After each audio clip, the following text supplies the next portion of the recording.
It has been 1,352 days since the 2016 presidential election. And Hillary Clinton is still complaining about how she did not win. And more than that, she is still peddling a conspiracy theory that she was cheated out of the White House by Trump, by Roger Stone, by, worst of all, Russia, by collusion. Here is her cockamamie theory. Well, I think it's pretty clear that Stone threatened him. He probably threatened him privately, but he also threatened him publicly about what he would say if he had to go to prison.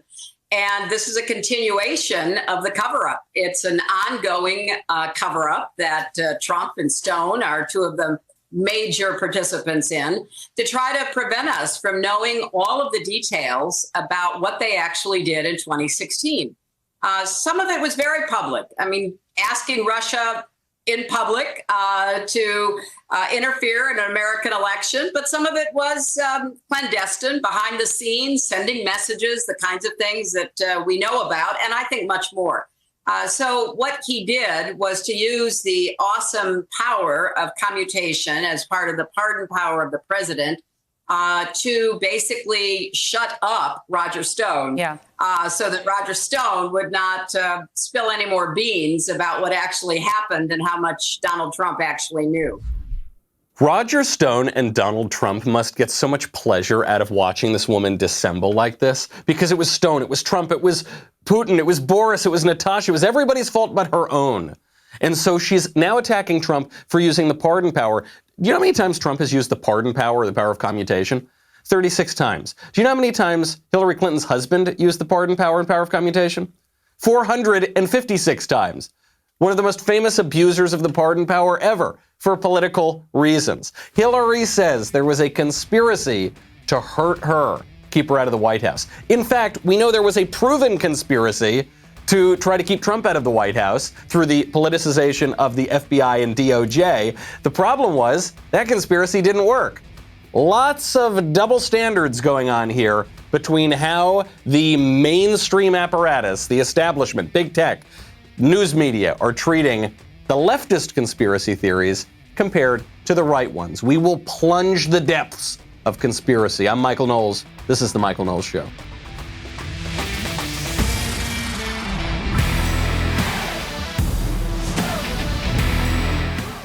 Welcome back to the show. Not all conspiracies are made equal. Some are a little more dangerous than others. We'll get to that in 1 second. First, I have to get to the question that I asked you all yesterday. I said, what do you think is the best nickname for that naked Portland protester who is being referred to as Naked Athena?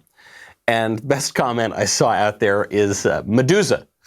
I like the idea of sticking with Greek mythology here, but I don't think that naked protester is Athena, the goddess of wisdom. Something tells me she is more like Medusa. Didn't see the front of her face, which is good, because then I might turn to stone. And today's question I have for all of you on this topic of conspiracies, getting kicked off the internet, who is Mr. Q? Who is the Q? Have you heard of Q? Q is the most dastardly, awful, terrible conspiracy theory in the whole wide world. It's so bad that Twitter is going to start banning accounts that talk about it. Talk about that thing that I don't really know very much about. Twitter tweets out yesterday, it's from Twitter Safety, the Committee for Safety. You've got to watch out. You're in danger because you might read words that you don't like. We've been clear that we will take a strong enforcement action on behavior that has the potential to lead to offline harm. In line with this approach, this week we are taking further action on so-called QAnon activity across this service. QAnon. I don't know very much about QAnon. We get some questions about it sometimes, but I haven't looked into it particularly deeply. But from what I gather from the Twitter Safety tweet, this is a very dangerous conspiracy theory. Very dangerous conspiracy theory that is percolating on the right, and so they've got to shut down any account that's in any way associated with it. But I notice Twitter Safety doesn't care that much about dangerous conspiracy theories percolating on the left that lead to offline harm. For instance, there is a conspiracy theory out there held on the left by, kind of kooky people on the left that black people are the real Jews and the Jews are the fake Jews. You would have seen this conspiracy theory just in the last week because Nick Cannon very famously endorsed this theory. Louis Farrakhan, who is a hate monger, who's still on Twitter, by the way. These people have promoted this idea. Sometimes you see people on street corners talking about it, but you've seen a lot of people on Twitter talking about it. And then actually when Nick Cannon was forced to make an apology, a lot of the responses to that tweet said, come on, stand up, you had the truth, tell the truth. So that's also a conspiracy theory, by the way, that has led to violence in the real world. We know for a fact that's led to outside harm. Twitter doesn't care about that one. Here's another conspiracy theory on the left. Racist cops are systematically slaughtering black men across the country. Innocent black men. It's not happening. We went through the numbers of unarmed black men last year who were killed by police officers. And by the way, don't forget, unarmed does not mean not dangerous, does not mean that the killing was not justified. But the number is not 90,000, not 900, not 90, it's 9. 9. So that is a ridiculous conspiracy theory, and now cops are being killed because of that conspiracy theory all around the country. Twitter encouraging that, pushing it on, using the hashtag Black Lives Matter, which is used to organize those kind of violent riots by self-avowed trained Marxists. And then the third conspiracy theory that was allowed to percolate and still is, that Donald Trump, the man we've known for 40 years, is actually a Manchurian candidate, a stooge for Russia. That's the most ridiculous conspiracy theory of all. That one was pushed by the DOJ, the FBI, big tech, the mainstream media, every mainstream publication. It's still being pushed, even though we now know for a fact it didn't happen because we had a 2.5-year, multi-million dollar investigation from Bob Mueller. Came up with zilch. What about those? I think those conspiracy theories, in particular the Russia one, have had a far greater outsized impact on the real world than some tweets about Q. Don't you think? I think so. And yet, Twitter, everybody's only targeting those right-wing conspiracies. This idea of the conspiracy theory, they always just throw it on the right. The left has many crazy conspiracy theories. They have many crazy theories in general. They think men can be women and they think babies aren't babies. But they're not treated in the same way. And even that category, that idea of going after the conspiracy theory, is a way to push cockamamie left-wing theories and suppress right-wing theories. We will turn to some strange shenanigans, speaking of conspiracies, that do have a lot of evidence, over in Nashville. You've heard me talk yesterday. I mentioned that a friend of mine in Los Angeles went in to take a coronavirus test. The line was like 2 hours long, so she signed in, but she didn't take the test. She leaves, and then she gets a call a day or two later that said that she tested positive, but she obviously didn't test positive because she didn't take the test. Now, we've gotten people writing into this show who have said that multiple times. I've gotten probably 3 letters about that already. We know that Texas had to adjust some numbers, about 3,000 numbers or more, of their positive coronavirus cases because the reporting was bad, because they were not actually confirmed cases. And now there's a guy in Nashville who went on the local news channel to talk about the same damn thing happened to him. I'm 100% sure that's what she said because she's looking right at it and she specifically told me, I'm right here in the system, that you're showing positive. She says, well, I'm still seeing that you're positive. Just courtesy call to check your symptoms. I don't know what's going on, but it's wrong. And then I'm just another number when I'm not. I like his take. He said, I don't know what's going on, but it's wrong. It's obviously wrong because the guy doesn't have coronavirus.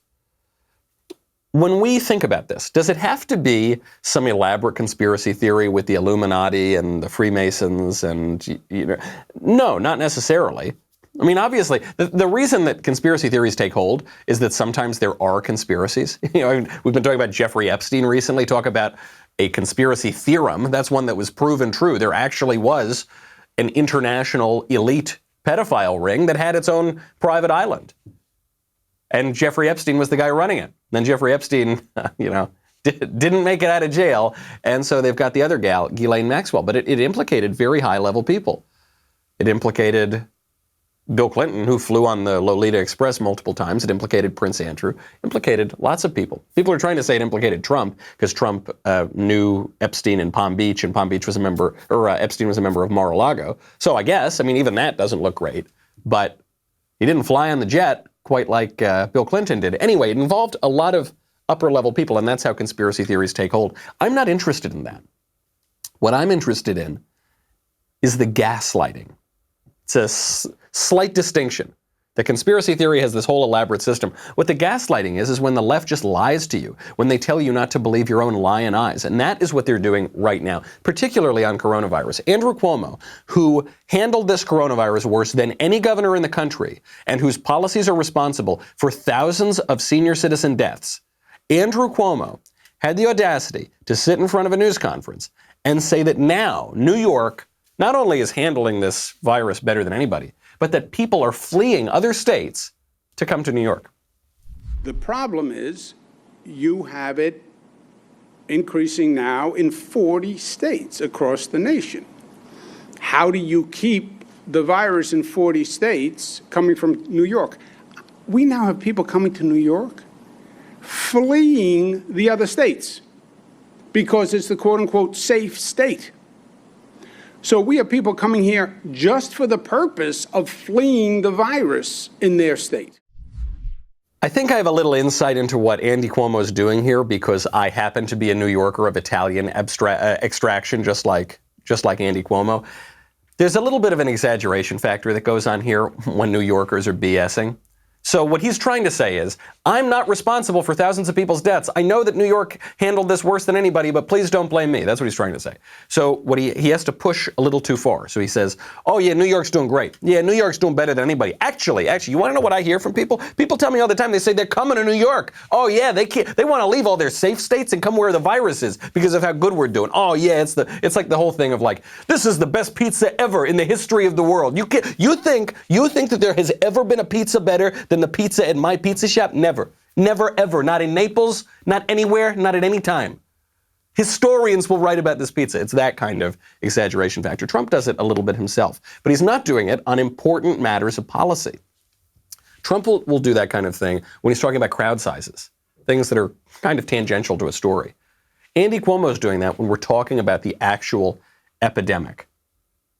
And it obviously erodes trust in institutions, and it erodes trust in politicians, and it's the reason that a lot of cockamamie theories take hold. We will get to some more deception and gaslighting in New York, but first, I've got to thank our friends over at Rock Auto. You know, it can be very frustrating when you just need to get a simple thing fixed on your car, and it can take hours or days, or lots of headaches, or too much money. RockAuto.com is a family business serving auto parts customers online for 20 years. Go to RockAuto.com to shop for auto and body parts from hundreds of manufacturers. Best thing here, this is my favorite part. Prices at RockAuto.com are always reliably low, and they are the same for professionals and do-it-yourselfers. So sometimes you go into the brick and mortar store and then you need a part and they don't have the part and they order it online, probably from RockAuto.com. Then it comes in, they charge you twice as much. You don't need that. For me, someone like me, I don't know very much about cars, but my cars do break sometimes. The RockAuto.com catalog is so easy to navigate that even I can do it. Extraordinarily impressive. They have a great selection. Head on over to rockauto.com right now. See all the parts available for your car or truck. Write Knowles, K-N-O-W-L-E-S, in their How Did You Hear About Us box so that they know we sent you. More deception in New York. A little bit, I guess. This is some good news. This is a little bit of a silver lining of our statue toppling culture right now. But I think it's to serve dishonest ends. Since the beginning of the statue toppling, we've said, okay, if you're going to tear down George Washington, because he was a bad guy, you're going to tear down Thomas Jefferson, because he was a bad guy, how come nobody's tearing down Margaret Sanger? Margaret Sanger was the founder of Planned Parenthood, the eugenicist who said very terrible things about on issues of race, for one, but also just on issues of human development. She talked about how we need to get rid of people who are mentally handicapped or people who have disabilities because they're undesirable. So Planned Parenthood has this problem because Margaret Sanger founded them. They still live out her philosophy, and her name is on a number of buildings. So the New York Planned Parenthood has disavowed Margaret Sanger over genetics. Here's the New York Times story on this. Ms. Sanger, a feminist icon and reproductive rights pioneer, supported a discredited belief in improving the human race through selective breeding. The problem is that Planned Parenthood may have torn down the statue, but they still support that theory. In fact, that's the only thing they support. That's the whole point of Planned Parenthood. Improving the race, the human race, through selective breeding. Either improving the human race by liberating women from the shackles and bondage of motherhood. That's one way that they think they're improving the human race. And the other way they think they're improving the human race is by killing undesirable babies. Undesirable, that's the same word that Margaret Sanger used, right? Maybe these babies are undesirable because the mothers, one, because they might have some birth defects, or because the mothers don't like the fathers, or just because they don't want them, because the babies are unwanted. Selective breeding. That's the phrase that is, absolutely unthinkable today, and that's why the New York Times thinks they tore down the statue. Selective breeding just means Planned Parenthood. Planned Parenthood means selective breeding. Planned means selective. It's not all happening at once. It's not totally arbitrary. You are choosing it. Breeding is parenthood. It's a kind of inhuman way to talk about parenthood, but it is exactly what it means. They haven't changed a damn thing. They're not tearing down the statue because they want to change something. The radicals on the streets of America are tearing down George Washington because they want to fundamentally change America and get rid of George Washington's ideas. And by taking down our admiration of George Washington, change the way that we think about ourselves and how the country should be run. The people taking down Margaret Sanger's name at the Planned Parenthood in New York want to preserve exactly her mission. They don't want to change anything. They just want to deceive you. That's it. Margaret Sanger at least was honest about what she thought and what she wanted to do. Here, Planned Parenthood has the same eugenics policy. They just are dishonest about it. That probably won't be taught in schools, something tells me. People are taught, especially, I went to school in New York, right? Went to K through 12 in New York. Margaret Sanger is taught as this wonderful pioneer, feminist icon, all the same stuff the New York Times was using to describe her. That will probably not be taught in schools. Though, there will be a lot more radicalism taught in schools if Joe Biden gets elected president. Because Joe Biden, this guy appears on camera, once every few days from the comfort of his living room. It could easily be edited. It could easily be massaged so he doesn't put his foot in his mouth. And he still manages to do it. Most recently by saying that he wants, as part of his campaign platform, he wants the Islamic faith to be taught in schools. Look, one of the things I think is important, I wish we taught more in our schools about the Islamic faith. I wish we talked about all the great confessional faiths. It's one of the great confessional faiths. And what people don't realize, is one of my avocation is theology, don't realize is that we all come from the same root here in terms of our fundamental basic beliefs. And I just want to thank you for giving me the opportunity, for being engaged, for committing to action this November.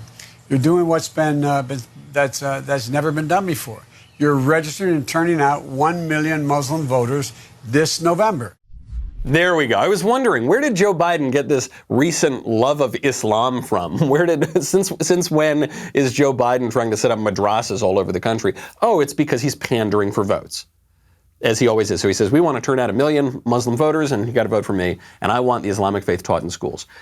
Consider the absurdity that we have come to. It is unconstitutional to teach the Bible in schools, which means it's unconstitutional to teach Christianity in schools. Can't teach Christianity without reference to the Bible. It's not possible. So as of the mid-20th century, when the Supreme Court decided to legislate from the bench and say that it's unconstitutional to teach the Bible in schools, and yet it's now being encouraged to teach Islam in schools. And this is the way it works. I remember even when I was in high school and middle school, long ago, not that long ago, in New York, we were taught much more about Islam than we were about Christianity. We were taught much more about Islamic history than we were about Christian history. We were taught much more about the Middle East than we were taught about European history. The European history course was an elective. You had to choose to take that. But the world history course, which focused heavily on Islam, was required for 2 years. This is already happening. It's not going to be Joe Biden Joe Biden's pandering for votes that is going to get this across the finish line. There is a major double standard here. Some people have said, well, Michael, they're just teaching about the faith. Sure, all right, but they're not teaching about the Christian faith, because you can't teach about a faith without some reference to its source texts, right? So you say no Bible, but we got to read the hadiths. I don't think so. There's this double standard. It's a double standard being leveled on how we teach faith and religion, how we respond to our historical figures, how we build up statues and monuments, even on how we deal with conspiracy theories. There's a double standard. Anything the right does is bad. Anything the left does is good. Anything the left wants is good. And the effect on our schools isn't just on the curriculum, it's on the teachers themselves. Even a teacher who, all this teacher said was to observe that Donald Trump is our president, and that teacher got fired. We will get to that story in just 1 second. First, though, I've got to thank our friends over at Ancestry. I love learning about my family history and where my family came from. As history is being erased all around us, it's very edifying to take a little bit of control and hold over your own history. Learn the story yourself. An Ancestry DNA test tells you where your ancestors are from, and Ancestry's billions of records and millions of family trees let you discover their personal stories. You could find a famous relative. You could maybe find a photo of your great-grandma as a little girl. Whatever you find, it is sure to change the way you look at your family history and therefore the way you look at yourself. I love Ancestry. I've been using Ancestry since before the Daily Wire even existed. I think genealogy is a terrific hobby. I love doing it, especially for people who are a little more history inclined. You just, and even for people who aren't, by the way, it will get you excited about history because it's about your own family history. Right now, start exploring your family history. Head over to my URL, ancestry.com/Knowles, to get your Ancestry DNA kit and start your free trial. That is ancestry.com/Knowles, Knowles. A teacher has been fired at the Walled Lake School District, just 30 miles northwest of Detroit, not for saying anything crazy and outrageous and offensive or conspiratorial, not for even offering his political preference, though, as you know, many teachers talk about their political preferences all the time. He simply observed the fact that Donald Trump is the president. Here's the quote. He tweeted out, "I'm done being silent. Donald Trump is our president. Don't at me." Don't come at me. Don't attack me for that. If you now say Donald Trump is the president at this high school outside of Detroit, you could be fired. Here's what one parent said about it. It kind of gives up the whole game. Kind of shows us the lesson of how to deal with this. This parent, who was quoted by the Washington Free Beacon, said, quote, "Justin coached my son his entire high school career and also was his AP history teacher and student leadership teacher for 2 years. I know Justin very well. If there's one thing that I would commend Justin for is he always tried to stay apolitical. He always tried to stay right down the middle, avoid political conversations, and let the students make their own call based on their own life experiences." Well, that's why. That's why. That's what we don't get. That's what people on the right just cannot understand.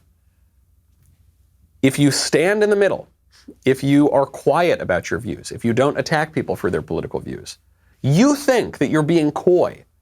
If you don't voice your opinion on Trump around the water cooler, you think you're being coy. You think you're playing it straight. You're not. You are outing yourself as a conservative. Because that old idea of keep your mouth shut about politics is not the way the left is operating right now. This is why in Hollywood, the left is always making these professions of faith to leftism. I think a lot of the time it's not even because they want to, it's because there's so much pressure to. If you are not constantly professing your great adherence to leftism, then you are assumed to be a conservative. Actually, speaking of Hollywood, that's how you can always tell the Hollywood conservatives. The guy who's quiet on set about politics, the guy who's quiet backstage about politics, that's the conservative 99 times out of 100. I could guarantee, I would put a lot of money down and say the guy who's quiet and doesn't engage in those political conversations in Hollywood, that guy voted for Trump. We can't remain in this defensive position. The left is not going to allow us to remain in this defensive position. They're not going to allow us to play by the old rules. The left was happy to play by these rules of neutrality and free speech when they were a political minority. That's why the left pushed the free speech movement in the 1960s and 70s. Why did they do that? Is it because they loved free speech? No, it's because their anti-American subversion was being silenced. Rightly so in many cases. And so they pretended to care about this principle of free speech.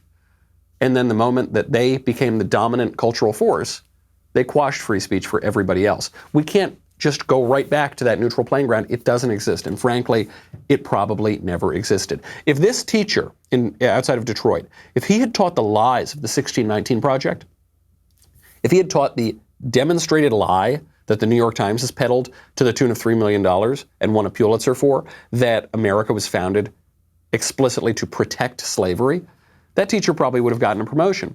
But because he told a simple and obvious truth, he lost his job. That is a conspiracy. It's not a conspiracy theory. We can see it before our own eyes. I think some people are drawn like moths to a flame to these kind of crazy, intricate conspiracy theories because they're kind of fun to engage in. They're signs of an active mind, right? It's like playing a puzzle, right? You put all these pieces together. The real conspiracies are right in front of our eyes.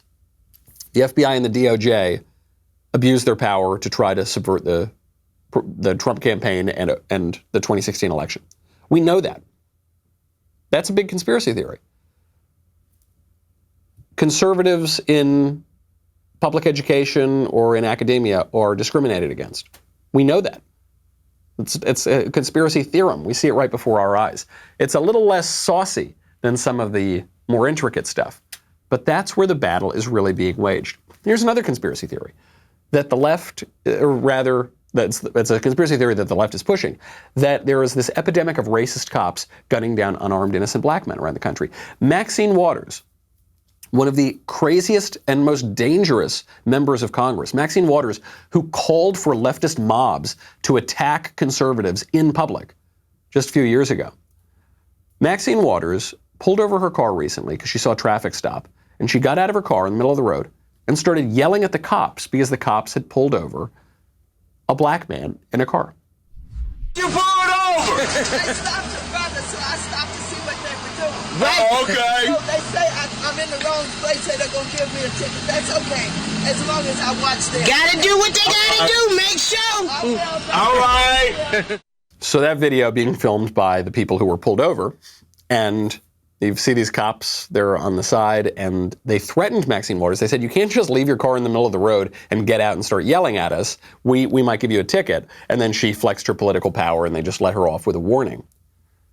How outrageously disrespectful for the civil authority to come out and start screaming at the law enforcement officers without any evidence that they're doing anything wrong, just based on a fiction that there is this epidemic of racist cops killing black men around the country.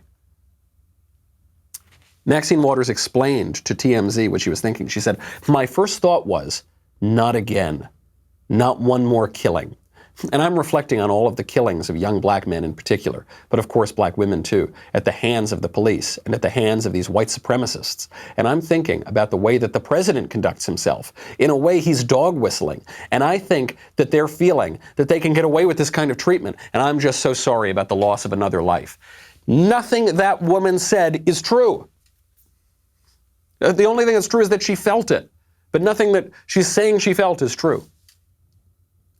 The conspiracy theory she's peddling there is a lot crazier than anything about Mr. Q, okay?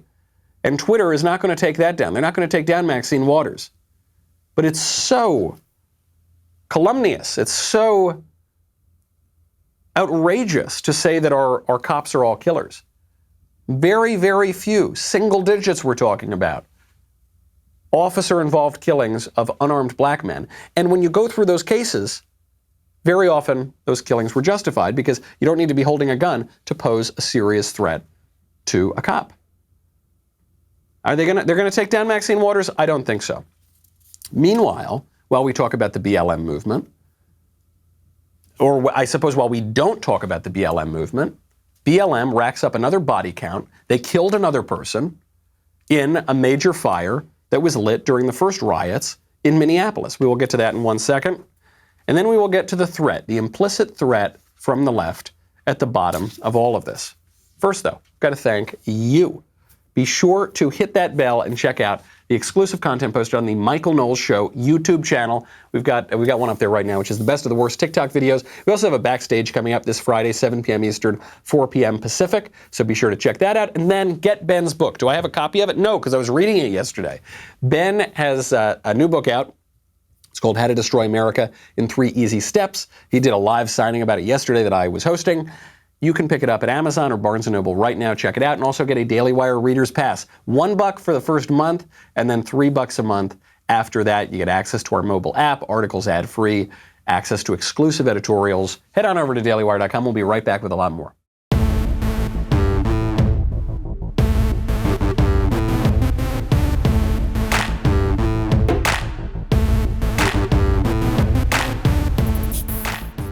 BLM racked up another dead body of people killed by the BLM riots. The Star Tribune in Minneapolis reported that they found a charred body of an unidentified man within the wreckage of a Minneapolis pawn shop on Monday. This was following the torching of that establishment at the end of May. The man who was found dead is Chuck Horton Jr., 43-year-old black male. Oh, I'm sorry. That's another death. Sorry, there were 2 deaths. The first one was in the pawn shop, killed by BLM rioters. The second one is Chuck Horton Jr., 43-year-old black male who lay on the sidewalk in front of the Cadillac pawn shop with a gunshot wound to his torso. He was not breathing. A crowd of noisy protesters gathered around, but they didn't help him. They just put him on video with their phones and speculated about what took place. All those wonderful, peaceful protesters watched a man who had been killed by the riots, bleeding out, dying on the sidewalk. Actually, it was a cop who knelt down by the man and performed CPR, while a second cop waved off the protesters who were not only doing nothing, they were streaming the death of a man on the internet. But the cops are the bad guys and the peaceful rioters are the good guys. That's a conspiracy theory. Where's that one? Does that one get kicked off Twitter? I don't think so. Then the implicit threat. People didn't realize this was a threat, but it's a threat. This was in the New York Times. It's written by Mimi Swartz. Stay safe, Justice Ginsburg. This summer has been hard enough. First line. The only word to describe life here right now is this: hell. Talks about the pandemic and the riots and all the craziness. Hell. Yeah, life has been a little tough for a lot of people for the last few months because the left shut down our country and our economy for no reason, on the basis of no scientific mandate to indefinitely lock down the country. Then they torched the whole country and burned it to the ground. And then where they had positions of political power, told the cops not to stop the torching of the country and the killing of people. So it's been pretty bad. And then you get down 1, 2, 3, 4, 5, 6, 7, 8, 9, 10, 11 paragraphs before you get to the point of this op-ed. She writes, quote, "Of course, one of the few people standing between us and chaos is Justice Ginsburg, the anti-Trump, the benevolent if steely matriarch, to stop all this craziness from going on further." You see that? One of the few people standing between us and chaos is Ginsburg. Is that a description or is that a prescription? Is that a warning or is that a threat? The idea being, if Justice Ginsburg dies, if there's a vacancy on the court, the country will descend into madness because that will be the straw that broke the camel's back, and we'll have, I would say, outright conflict. We already have that in the streets, but we'd have more conflict. That's what the left is telling us. They're saying, don't push it. Don't defend the cops. Don't defend your statues. Don't defend your lives or property, like the McCloskeys in St. Louis. Or we will arrest you, or we'll send mobs to go get you. The New York Times almost sent a mob to Tucker Carlson's house just the other day. He actually preempted them on it and stopped them from doing it. Maxine Waters sent mobs to go after conservatives in public. It's a threat. When they take down the conspiracy theories from the internet, they say, well, this might cause harm to people, so we have to silence anybody to the right of Hillary Clinton. You people are calling for mobs against conservatives. That is calling for, they don't care at all about what violence might happen online. They only care if there's violence or if there's speech even that will undermine their position. That is the threat. Well, meanwhile, hopefully, thankfully, some people are finally pushing back. The Department of Homeland Security is finally going out as the madness in Portland and the Pacific Northwest continues to rage. I mean, looking like scenes from a third world country. Finally, the Department of Homeland Security is picking up the slack where the local law enforcement and the local civil authority is not. They are sending in people to arrest the anarchists. The DHS secretary came on to describe this on Martha McCallum's show just the other night, and he is being lambasted for it. They are saying, the left is saying that this guy has absolutely no right to do what he's doing. Anytime that you attack a federal facility, such as a courthouse there in Portland, that is a federal crime. Attacking federal police officers, law enforcement officers, which they have done for 52 nights in a row, is a federal crime. And so the department, because we don't have that local support, that local law enforcement support, we are having to go out and proactively arrest individuals. And we need to do that because we need to hold them accountable. This idea that they can attack federal property and law enforcement officers and go to the other side of the street and say, you can't touch me, is ridiculous. We don't do that in any other type of law enforcement. We pursue a criminal, we investigate, we pull them over if you have probable cause, we arrest them, we charge them, and we prosecute them. And you need to hold individuals accountable. And when we don't do that, I think we get what we see in Portland today. Did he say anything objectionable? No, of course not. And yet this was a top trend on Twitter yesterday, because the left was saying that this was like Minority Report. He was going to go out and arrest people before they committed crimes, which reminds me that the left apparently doesn't know the meaning of the word proactive. He says proactively arresting people. The feds are proactively arresting people, not because they haven't committed crimes yet, but because the local law enforcement will not arrest them. They're not permitted to arrest them. So rather than having local law enforcement arrest these people, and then if it's a federal crime, the feds come in, the feds are just going straight in and doing that. It's not preemptively arresting them before they commit a crime. It's proactively arresting them. And of course, that needs to happen. We do not want our city streets in America to look like some tin pot dictatorship, which is what they do right now. How crazy is that? That the left, which pretends to care about violence, which is trying to suppress conservatives on Twitter. They're using this little excuse of the Q story to go after what I suspect will be many, many more people who are to the right of Hillary Clinton. They're doing all of that in the name of stopping violence, and yet the minute that a cop actually goes out and tries to stop the riots that are going on in the street, that are killing people, they cry foul. They say, you're absolutely not allowed to do this. Keith Ellison, Attorney General in Minnesota. Keith Ellison, former vice chairman of the Democratic National Committee. Keith Ellison, former congressman, just came out while discussing how law enforcement is going to move into the future and said that rapists should not be arrested for their crimes. We should not put resources into getting cops to arrest rapists after they do what they do. If you're a woman who's been a victim of a sexual assault and the assailant is ran away, wouldn't you rather talk to somebody who is trained in helping you deal with what you're dealing with, as opposed to somebody whose main training is that they know how to use a firearm, right? The Ellison defenders, the leftists who are defending this guy, are trying to say now that he's not talking about stopping cops from arresting rapists. He's just saying, in addition to all of that, we're going to have some trained therapists or social workers to come and help the victim. That's not what he said. He said, wouldn't you rather a therapist or social worker comes up and treats you as opposed to, not in addition to, as opposed to a cop going out and getting the rapist? They want the cities to burn. They want rapists to run free. They want any number of dangerous theories to percolate all around the country. They want you to not be civil with people on the other side of the aisle. They want leftists not to be civil with conservatives. That's what Hillary Clinton said. They want leftists to mob conservatives in public and at their home where their children sleep. That's what Maxine Waters said. They want all that sort of stuff, all in the name of peace and stopping the violence.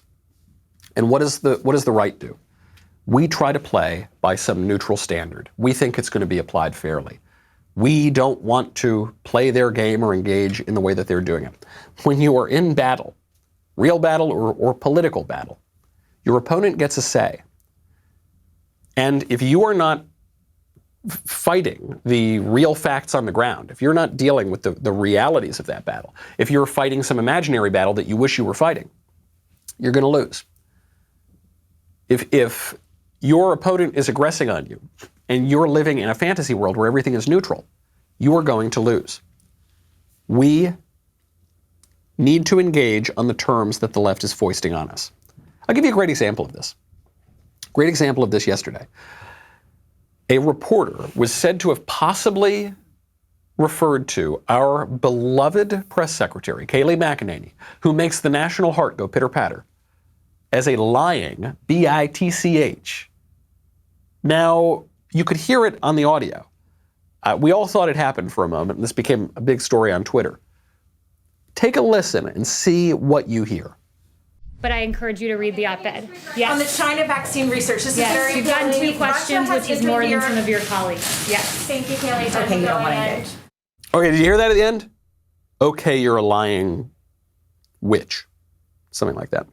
That's what I heard the first time, and this kind of went around the internet, and some conservative publications were pushing this, and conservative blue check marks were pushing this. But then someone pointed out that it's actually, if you slow it down, that's not what she said. She said, okay, you don't want to engage. Now, initially, I thought this was a ridiculous excuse, so we slowed it down.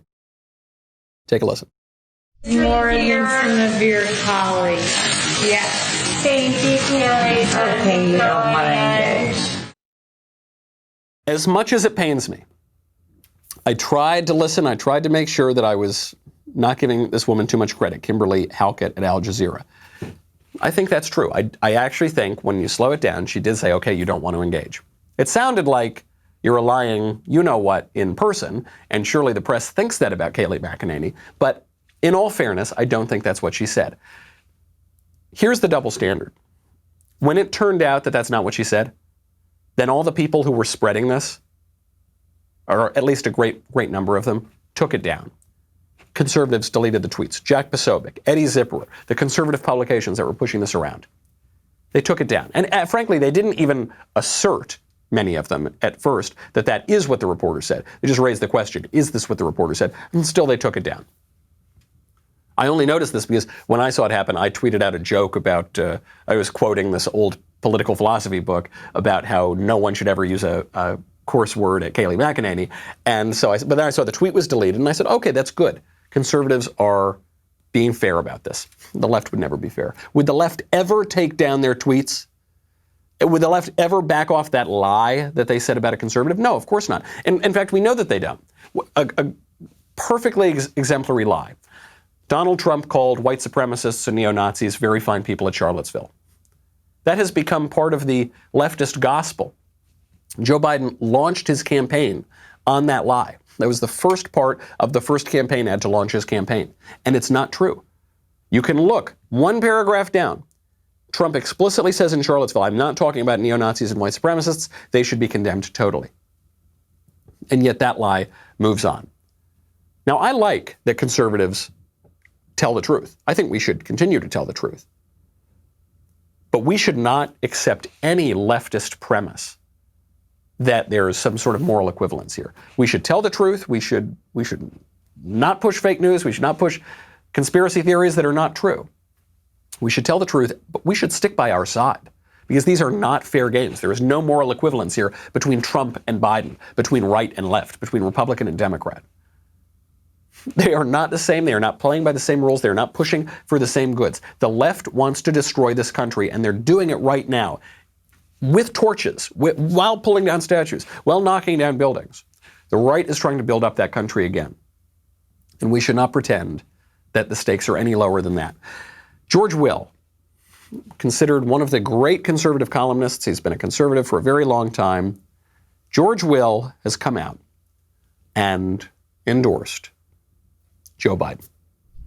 Who do you plan to vote for in November? Biden. Biden. Oh, yes. Have you voted for a Democrat before? Never. First time you've ever voted for a Democrat for president. That's right. Although when I first came to Washington in 1970 to work on the Senate staff, my first political hero, as it were, was a senator, a Democratic senator, was Scoop Jackson of Washington. I was working on the Senate staff for a Republican, Gordon Ellett of Colorado. As I said earlier, my best friend was Senator from New York, Pat Moynihan. So I've nothing against Democrats, but I've never had the occasion to vote for one. This year I will. This year he will. How will this conservative columnist, when the stakes are so high, choose this to be the year that he votes for the Democrat who will empower all the people destroying the country? Few reasons. One, Will in recent years has become much more libertarian, not conservative. He's moved away from conservatism toward libertarianism, which it brings you much closer over to liberalism, or much more likely to side with liberals. Will has always been a little out of step with conservatism. He's rejected key conservative thinkers and figures. Will is an atheist. Will has been in Washington, as he notes, for a very long time, which has this habit of making people a little bit more liberal. Will doesn't see the stakes here. Even if he sees the stakes, he doesn't see the double standard. Because what he sees in Trump is this crass, vulgar person who tells the occasional exaggeration, he'd probably call it a lie, who doesn't have respect for our norms and traditions. Let's say that all of that is true. Let's say all of that is true. Will might be right about that. What he's wrong about is that the Democrats are doing all of those things so much more so. The Democrats much, much, much more vulgar and crass. Even Joe Biden himself has been vulgar and crass at many times. Joe Biden has told many more lies than Donald Trump, deeper lies. And the left right now, broadly, which Biden would be empowering, is telling extraordinarily deep lies, like America was rotten and evil from the beginning, that cops are slaughtering innocent black men, the list goes on, that the 2016 election was illegitimate, right? The crazy conspiracies on the right, there are many more crazy conspiracies on the left. It's not that the critics of the right are wrong. They're just not seeing how much more egregious every terrible thing that you could say about Trump or about the right is on the left and applies to Joe Biden. Especially this issue of the conspiracy theories is really, really bugging me.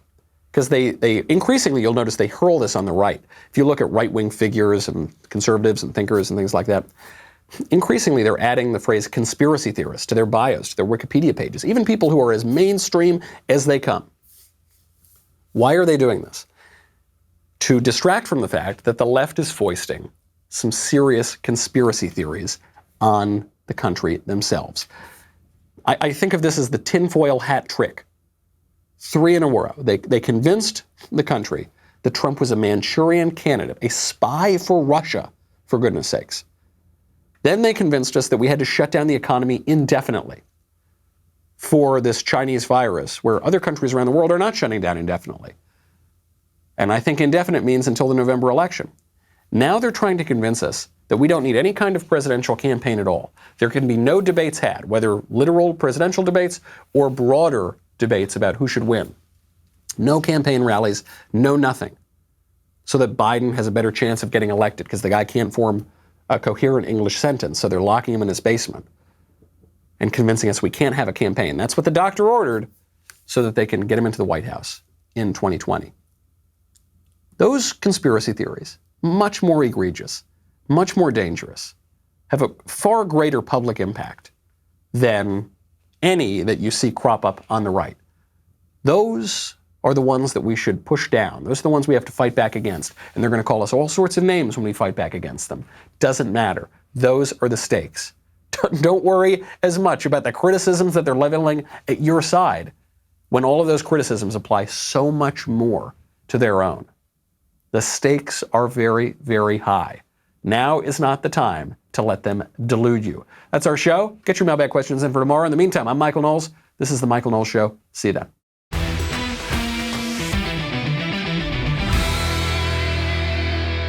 The Michael Knowles Show is produced by Ben Davies. Executive producer, Jeremy Boring. Supervising producers, Mathis Glover and Robert Sterling. Technical producer, Austin Stevens. Assistant director, Pavel Wadowski. Editor and associate producer, Danny D'Amico. Audio mixer, Robin Fenderson. Hair and makeup, Nika Geneva. Production assistant, Ryan Love. The Michael Knowles Show is a Daily Wire production. Copyright Daily Wire 2020. Hey everybody, it's Andrew Klavan, host of The Andrew Klavan Show. You know, some people are depressed because the American Republic is collapsing, the end of days is approaching, and the moon has turned to blood. But on The Andrew Klavan Show, that's where the fun just gets started. So come on over to The Andrew Klavan Show and laugh your way through the apocalypse with me, Andrew Klavan.